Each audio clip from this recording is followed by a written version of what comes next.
Good evening students. आज का हमारा टॉपिक है सेल। सेल जिसमें हम स्टडी करते हैं उसे क्या बोलते हैं?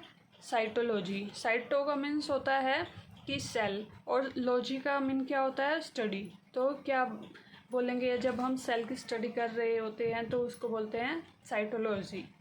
जिस प्रकार क्या होता है कि हमारा घर होता है वो किससे बनता है? ईंट से बनता है। उसी प्रकार हमारी बॉडी भी सबसे पहले फर्स्टली जिससे बनेगी वो क्या होती है? सेल होती है। सबसे पहले सेल होंगे, सेल के बाद हमारे टिश्यू बनेंगे, टिश्यू के बाद हमारे ऑर्गन बनेंगे, बॉडी के पार्ट्स बनेंगे, फिर ऑर्गेनिज्म बनेगा और फिर क्या होता है? हमारी बॉडी बनेगी। तो सेल क्या होता है? सेल एक फंडामेंटल यूनिट ऑफ लाइफ होती है। ये क्या होती है? जीवन की आधारभूत इकाई होती है। सेल सभी जीवों की संरचनात्मक एवं कार्यात्मक इकाई है। सेल की वजह से ही क्या होता है? हमारा शरीर आकार लेता है, और सेल की वजह से ही क्या होता है? हम कोई भी फंक्शन कर सकते हैं, कोई भी कार्य कर सकते हैं। तो इसकी खोज किसने की थी? जो सेल की खोज की थी वो रॉबर्ट हुक ने की थी 1665 में। उन्होंने क्या किया था? एक थिन स्लाइस ऑफ कोक ली थी। कोक क्या होता है? एक डेड सेल होता है या प्लांट सेल होता है। तो उन्होंने इसको किससे? माइक्रोस्कोप से ऑब्जर्व किया था। उन्होंने क्या पाया? इसमें कुछ एम्प्टी बॉक्सेस थे, सेल थे, एक तरह के, जिस तरह से जेल होती है उस तरह के बने हुए रूम थे। तो इसकी वजह से उसने इसका नाम क्या रख दिया था? सेलुला। इन बॉक्सेस का नाम क्या रख दिया था? सेलुला। तो जो रॉबर्ट हुक है उन्होंने इसका डिस्कस अपनी बुक किस में किया हुआ है? माइक्रोग्राफिया में। रॉबर्ट हुक ने 1665 में एक थिन स्लाइस ऑफ कोक को ऑब्जर्व किया था। तब उन्होंने उसमें क्या एम्प्टी बॉक्सेस पाए थे और जिनका नाम सेलुला था, और उसकी स्टडी किस बुक में होती है? माइक्रोग्राफिया में। उसके बाद क्या हुआ? जो आपके सेकंड साइंटिस्ट आए वो थे एंटोन वॉन लीeuwenhoek। उन्होंने क्या किया था? सबसे पहले जो लिविंग सेल होता है या जीवित कोशिका होती है उसको देखा था। सबसे पहले जीवित कोशिका को किसने देखा था? वो थे आपके लीeuwenhoek ने। जो क्वेश्चन इस पे बनेगा वो ये बनेगा कि सबसे पहले जीवित कोशिका को, लिविंग सेल को किसने देखा था? वो आपके थे लीeuwenhoek। और सबसे पहले डिस्कवरी किसने की थी? वो की थी रॉबर्ट हुक ने। और जो लीeuwenhoek थे उन्होंने कौन सी बुक में लिखा हुआ है? The secret of nature. जो लीeuwenhoek है उनकी बुक का क्या नाम है? द सीक्रेट ऑफ नेचर, जिसमें उन्होंने क्या किया हुआ है?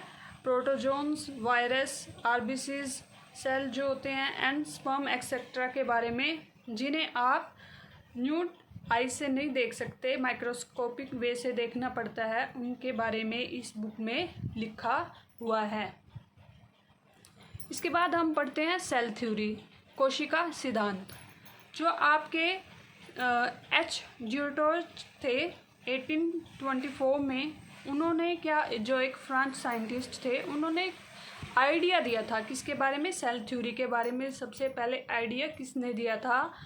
जो वो आपके एच ड्यूटोच थे, जिन्होंने 1824 में सेल थ्योरी का आइडिया दिया था। फिर उसके बाद क्या होता है कि जो मेन फाउंडर ऑफ सेल है वो कौन थे? वो थे आपके स्लाइडेन, जिन्होंने ये कब दिया था? इसके सन जो होते हैं वो भी बहुत इंपॉर्टेंट होते हैं।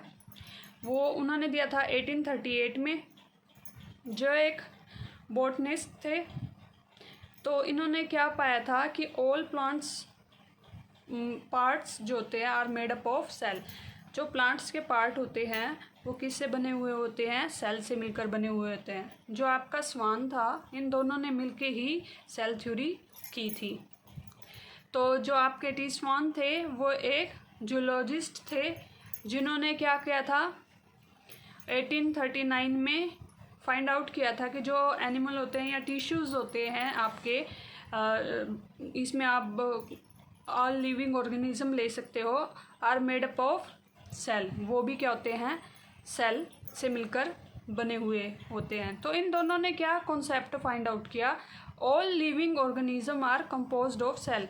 जो सभी ऑर्गेनिज्म होंगे, जो लिविंग ऑर्गेनिज्म होंगे, वो क्या होंगे, सेल से मिलकर बने हुए होते हैं। ये तो इन्होंने बता दिया, बट क्या रह गया था, इनकी ड्रॉबैक क्या रह गई थी, but did not explain how new cell are form. तो ये एक्सप्लेन नहीं कर पाए थे। आपका ये क्वेश्चन तो रह ही गया था कि ये सेल बनाते कैसे हैं। तो आगे इसको जो मॉडिफाइड किया गया, आगे इसमें सुधार किया गया, वो किसने किया, रुडोल्फ ने। रुडोल्फ विर्च्यू ने 1855 में क्या किया, इसको मॉडिफाई किया, किसको, सेल थ्योरी को। ये सबसे इम्पोर्टेंट है इसका रुडोल्फ केस। उसने क्या कहा कि सेल डिवाइडेड, जो सेल होते हैं वो डिवाइड होते हैं, and new cells are form from, और नए सेल जो होते हैं वो बनते हैं किन से, प्री एग्जिस्टिंग सेल से, जो पहले से ही प्रेजेंट होते हैं, उन सेलों से क्या होते हैं, न्यू सेल बनते हैं। जैसे अमीबा का केस लेता है, अमीबा क्या होता है, आपका क्या होता है, यूनिसेलुलर होता है। इसी से क्या होता है आपके, वो आगे पार्ट में डिवाइड हो जाता है। वो किससे होता है, प्री एग्जिस्टिंग, जो पहले से ही एग्जिस्ट होते हैं, उन्हीं सेल से तो बनते हैं ये सेल। तो ये किसने कहा था, रुडोल्फ ने कहा था कि सेल डिवाइडेड, जो सेल होते हैं वो डिवाइड होते हैं, and new cells are form, और नए सेल जो बनते हैं वो किससे, नए सेल जो बनते हैं वो किससे बनेंगे, प्री एग्जिस्टिंग, जो पहले से ही होगा उन सेल से बनेंगे। इसे क्या बोलते हैं आप, ओमनी सेलुला ई सेलुला। ये भी पूछ सकते हैं, ये किसने दिया था, ये आपका रुडोल्फ ने दिया था। इसको क्या बोलते हैं, लॉ ऑफ सेल लिनेज भी बोलते हैं, ठीक है। ओमनी सेलुला ई सेलुला किसने दिया था, यहाँ से क्वेश्चन पुट आउट किया जा सकता है, वो किसने दिया था, रुडोल्फ ने दिया था। या आपको जो सेल थ्योरी है उसको किसने मॉडिफाई किया था, रुडोल्फ ने किया था 1855 में। इसके ईयर भी याद करना ज़रूरी है। तो आपकी सेल थ्योरी जो आपकी मॉडिफाई की थी रुडोल्फ ने, वो क्या स्टेट करती है, all living organism are composed of cell and products of cell. जो भी ऑर्गेनिज्म होगा, लिविंग ऑर्गेनिज्म, वो किससे मिलकर बना हुआ होगा, सेल से या उनके गुणनफल से मिलकर बना हुआ होता है, उनके प्रोडक्ट से मिलकर बना हुआ होता है। First point. Second, all cell arises from the pre existing cell. जो भी नए सेल बनेंगे वो किससे बनेंगे, प्री एग्जिस्टिंग, जो पहले से ही एग्जिस्ट करते होंगे, पहले से ही होंगे, उनसे बनेंगे। जो आपके नए सेल होंगे वो किससे बनेंगे, जो पहले से एग्जिस्ट करते हैं उन सेल से बनेंगे। All cell have similar fundamental structure and metabolic reaction. जो भी सारे सेल होंगे उनके क्या होगी, सिमिलर ही फंडामेंटल स्ट्रक्चर होगी और सेम ही उनका मेटाबॉलिक रिएक्शन रहेगा। और जो आपका डीएनए होता है, फोर्थ पॉइंट क्या था, DNA control all the activity of the, जो आपका जो भी सेल की एक्टिविटी होगी वो कौन कंट्रोल करेगा, डीएनए। तो हमने इसमें क्या स्टडी किया है, सेल के बारे में पढ़ा है, जो कि सेल क्या होती है, हमारी फंडामेंटल यूनिट होती है ऑफ लाइफ। और डिस्कवरी देखा है हमने, जो पहले रॉबर्ट हुक ने की थी 1665 में, और इन्होंने किस पे की थी, डेड सेल पे की थी। और जो लिविंग सेल पे की थी वो किसने की थी, ल्यूवन हुक ने की थी। और सबसे पहले लिविंग हुक ने ही क्या किया था, सबसे पहले लिविंग सेल को देखा था। और इनकी बुक का क्या नाम है, द सीक्रेट ऑफ नेचर। उसके बाद सेल थ्योरी के बारे में पढ़ा था। सेल थ्योरी जो होती है हमारी मेनली टू साइंटिस्ट ने जो दी थी, वो कौन कौन से थे, आपके श्वान और स्लाइडेन। इन्होंने दोनों ने ही कंबाइन करके क्या बताया था कि जो भी आपके लिविंग ऑर्गेनिज्म होते हैं वो कंपोज्ड ऑफ सेल होते हैं। उसके बाद इन्होंने ये नहीं बताया था कि कोई भी सेल होता है, न्यू सेल, वो कैसे फॉर्म होता है।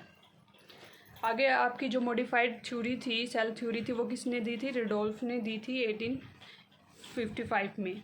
Thanks for watching my video. Hope so आपको वीडियो पसंद आई हो। Take care students.